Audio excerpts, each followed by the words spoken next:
임용은 채용 후보자 명부에 등재됩니다. 합격을 하게 되면 채용 후보자 명부에 등재되고 이 채용 후보자 명부의 유효 기간이 2년이에요. 2년. 그러니까 2년이 경과되면 무효가 돼서 시험을 다시 봐야 된다는 뜻입니다. 두 번째, 시보죠. 핵심은 이건데 시보의 성격이죠. 시보는 뭔다? 시험의 연장으로 보는 거예요. 첫 번째 성격이 시험의 연장이고 두 번째 성격이 뭐다? 초임자의 적응훈련 성격입니다. 오케이. 시험의 연장이자 초임자의 적응훈련입니다. 오케이. 그러면 이 시보 임원은 기간이죠. 5급은 1년이고 6급 이하는 6개월이에요.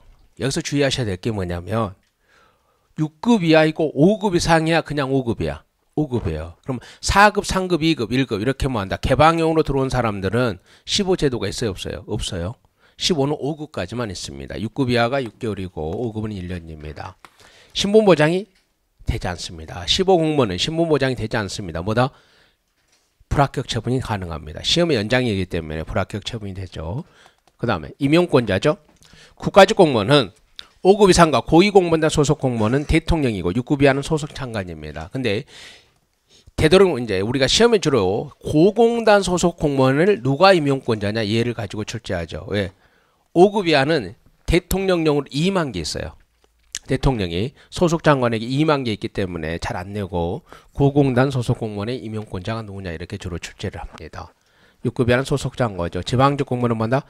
자치단체장과 교육감입니다. 그렇게 교사와 교육행정은 누가? 교육감이 임용권자고 나머지 전부 다 장이 임용권자입니다. 오케이 됐죠. 임용의 결격 사유가 있는데 많아요. 많은데 우리가 소음행정학에서 다루는 건 딱 두 개죠. 해임은 3년이 경과되지 않으면 임용의 결격 사유고 파면은 5년이 경과되지 않으면 임용의 결격 사유입니다. 오케이 갑시다. 승진입니다. 이제 봅시다. 승진은 뭐예요? 하위 직급에서 상위 직급 올라가는 겁니다. 그러니까 오케이. 그러니까 우리가 예를 들면 9급에서 8급으로 올라가는 게 승진이에요. 오케이. 8급에서 7급 올라가는 게 승진이고 7급에서 6급 올라가는 게 승진이에요. 그러면 우린 이것만 보죠. 승급은 뭐예요? 동일한 등급 내 호봉이 올라가는 거예요. 그러니까 9급 1호봉에서 9급 2호봉. 오케이. 8급 3호봉에서 8급 4호봉 이렇게 호봉만 올라가는 걸 승격이라 그러고 직무 등급이 올라가는 걸 승격이라 이렇게 표현합니다. 오케이. 얘는 별로 중요하셔야 되지 않고 얘하고 승진의 개념을 구별하면 됩니다. 계급이나 등급 자체가 올라가는 것을 승진이라고 표현하는 거고 계급이나 오케이 등급 자체가 올라가는 승진이라고 표현하는 거고 승급은 동일한 계급 또는 동일한 등급 내에서 호봉이 올라가는 것을 승급이라고 그럽니다. 오케이. 승격은 직무 등급이 올라가는 걸 말해요. 근데 승격은 이제 안 다루죠 우리가. 그다음에 승진의 중요성 봅시다. 이 그냥 한번 읽어보는 선에서 사기죠. 승진이 올라가면 사기죠. 사기가 높아가지고 한턱 내고 그러는 거죠. 승진된 사람이 한턱 안 내면 여러분들이 욕하잖아요. 왜? 근데 한턱 내지 말아도 한턱 내요. 자기가 사기가 높아졌기 때문에. 능력 발전에 기여하는 겁니다. 승진했다는 건 더 어려운 업무를 하게 되는 거죠. 그러니까 능력 발전이 되는 거죠. 그리고 능력이 있다는 걸 인정받는 거고 직업공무원제 필수 요건입니다. 왜? 직업공무원제는 폐쇄형을 전제로 하기 때문에 승진하지 않으면 상위 직급으로 올라갈 수 있는 방법이 없잖아요. 그래서 직업공무원제의 필수 요건이라 이렇게 표현하는 겁니다. 승진 경쟁의 범위를 봅시다.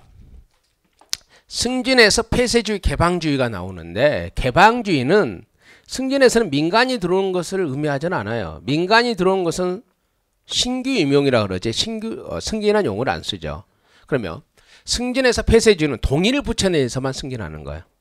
개방주의는 뭐예요? 다른 부처의 공무원도 승진해서 올 수 있다는 것을 말합니다. 그래서 얘는 뭐예요? 당해 부처의 직원은 사이가 높아집니다. 전문성이 확보돼. 왜? 다른 업무를 하지 않고 당해 부처의 업무만을 지속적으로 반복적으로 하니까 전문성을 확보하는 거죠. 단점은 승진의 불균형이 와요. 예를 들어서 환경부 소속 공무원들만 승진하는 거죠. 환경부가 있고 오케이 행안부가 있었을 때 여기 1년 선배가 몇 명? 100명. 2년 선배가 몇 명? 80명. 그 갑돌이가 있고 1년 선배 뭐예요? 좀 극단적으로 갑시다. 거짓말로 한 명도 없어요. 2년 선배가 몇 명? 2명. 을돌이가 있어요. 폐쇄주의면 얘는 승진하는데 굉장히 오랜 시간이 걸리죠. 얘는 금바로 승진하죠. 그러니까 폐쇄주의는 뭐예요? 승진의 불균형을 가져오는 거예요. 대신 말해 전문성이죠. 왜? 얘는 환경에 관한 업무만 계속적으로 하니까 전문성을 가져오는 거죠. 그럼 개방형의 장점 이렇게 아닐까? 오케이. 승진의 균형이죠. 하지만 뭐다? 환경부 업무 2년 하다가 뭐 한다. 8급 승진해서 가서 행안부 업무를 또 3, 4년 해요. 이거 안 되는 거 아니에요. 전문성 확보가 어렵다는 단점이 있습니다. 오케이.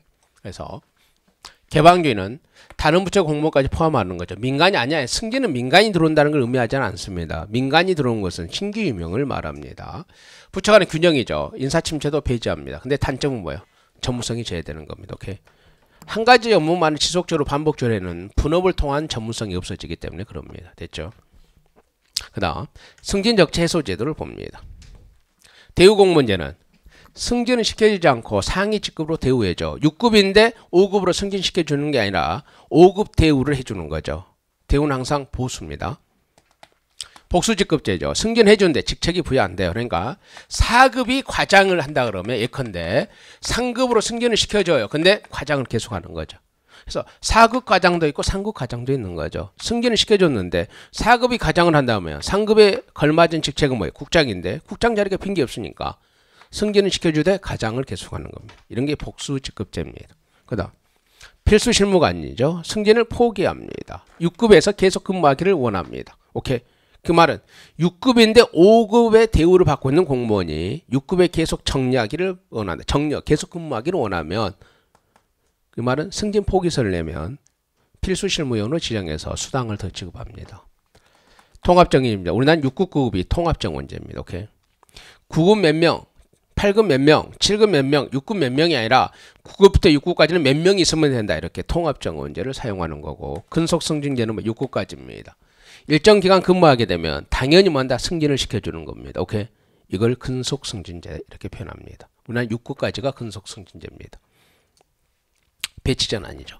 배치전환은 수평적으로 이동하는 것을 말합니다. 오케이. 승진은 수직적으로 이동하는 거죠. 수평적으로 이동한 건데 들어.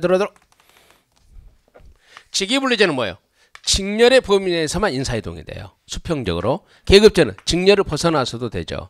그래서 직위분리제는 합리적이지만 융통성이 없는 거고 계급제는 융통성은 있지만 비합리적인 거죠.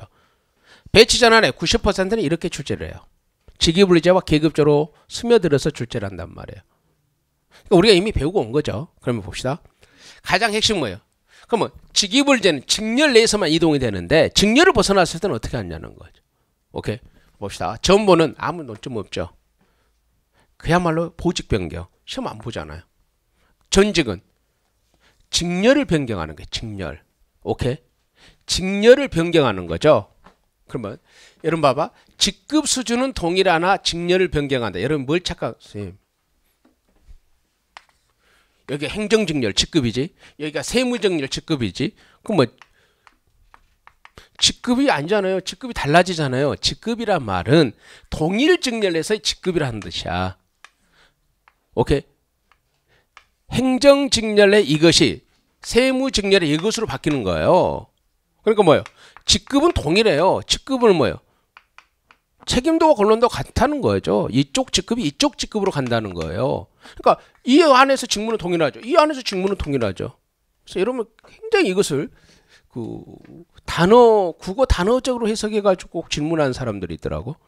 그런 뜻은 아니고 직급은 동일한데 직렬을 변경한다는 말은 행정직렬 내에서 직급이 세무직렬 내 직급으로 간다는 거예요.